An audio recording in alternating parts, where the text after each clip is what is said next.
They are at the post. And they're off in the Maker's Mark Breeders' Cup. Filly and Mare Turf. Lady Spite Spear right there from the inside. Family Way. And there goes In Italian. And Toy up close as well. In Italian going to move by, though, for the lead. Toy will move up from between horses into second. Family Way goes third. Lady Spite Spear is toward the inside. Mise en Scène, a lane off the rail in fifth as they head for the first turn. Going to Vegas is toward the center of the pack in sixth. Tuesday is seventh. Rougier going to be 3 wide in eighth, heading on to the turn. And then Nashua down toward the inside in ninth, above the curve alongside her in the 10th position, followed by NYRA and Virginia Joy, who's last after an opening quarter in 22.82 seconds. In Italian sets the tempo, leads it by a length onto the back stretch. Toy goes second, a length and a half. Lady Spite Spear is third against the rail, 3/4 of a length. And then Family Way, fourth up on the outside, 46.38 seconds for the first half mile. Mise en Scène travels along in the fifth position, 5 lengths from the front. Then a gap of 2 more lengths. Tuesday is sixth, just outside of going to Vegas in seventh. Above the curve is eighth. Nashua, ninth against the rail, nearly 9 lengths off the lead. Rougier's alongside her. Boyer next to last, and Virginia Joy trails. Back up front, In Italian is the leader.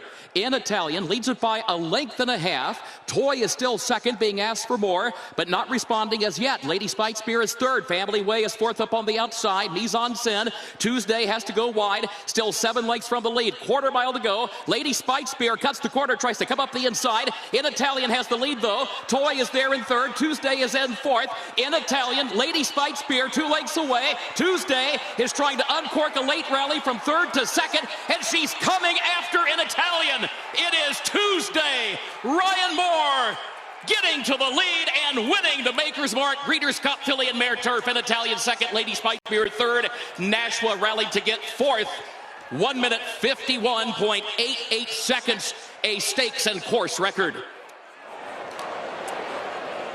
It's Tuesday on a Saturday at the Breeders' Cup. What a ride by Ryan Moore, and what a pace early in this race, Rishi. We were wondering if anyone could go with In Italian. She got a clear lead, but with Toy pushing her just behind the whole way. Opening 1/4 mile, 22-4, half 46-1, and then going into the far turn, this race started to change dramatically. If you were supporting Ryan Moore Tuesday, you'd have been very happy with the early fractions in the race. And when Ryan got clear sailing, turning into the straight, there was an inevitability about what was going to happen, Simon. Yeah, it was actually, the table was set. I tell you what, as good as Tuesday ran, though, In Italian to hang around for second after going through those early fractions was unbelievable. 22-46. Those are types of fractions you see in a mile race, maybe a 1-turn mile or a 7-furlong sprint. Very impressive performance by the top 2 finishers. Good run from Lady Spite Spear in third. Nashua checked in fourth.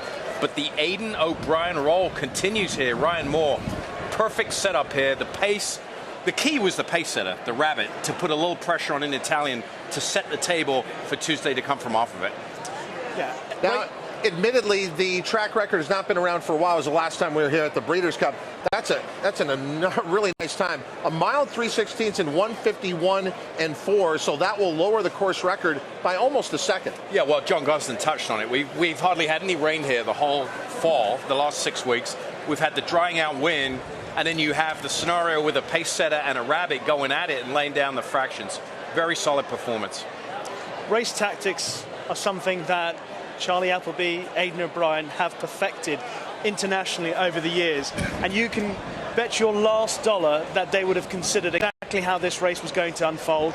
They made sure that Toy was part of the plan for the early pace in the race, and Ryan Moore, you looked at the way he rode Tuesday, he knew what was happening up front all the way along. He was always in the right spot.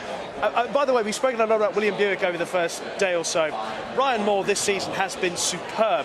There was always a little bit of criticism about Ryan Moore here and there because he rides so many good horses and that his strike rate wasn't in keeping. But he has come back better than ever this season. I'll tell you one little thing that I noticed about him earlier in the year at Royal Ascot. He has that, see that the straps on that helmet? That was a new helmet that he got, a new hat that he got just before Royal Ascot. His agent Tony Hine told me about it. And he said that ever since he had that new hat, the winners have been coming thick and fast. So wait, that's a superstition thing, or it's the actual helmet? I'm not sure if Ryan would admit to it, but his agent Tony told me about it just after Royal Ascot. He said it was a new hat, and the success rate since then has been superb. Let's rewatch the entire race. So, Simon, it is a very good break for In Italian. She establishes a clear lead, but as Rishi suspected, while Toy was not good enough to go head-and-head with an Italian, she didn't necessarily need to. She just had to keep her honest the whole way. Yeah, she can't go as fast as in Italian, but the fact she has got her nose in Italian's tail, that's all that needs to happen. Okay, take Toy out of this picture right here. In Italian has an easy 3-length lead, going a lot slower, things her own way. I think you would have seen a clearly different result. Not only hats off to Ryan Moore, but Wayne Lorden. I mean, talk about team player, right? I mean, he's doing his job here. It's an important job. We've seen so many rides on rabbits over the years that don't fulfill what they're meant to be doing. This was a perfect situation here.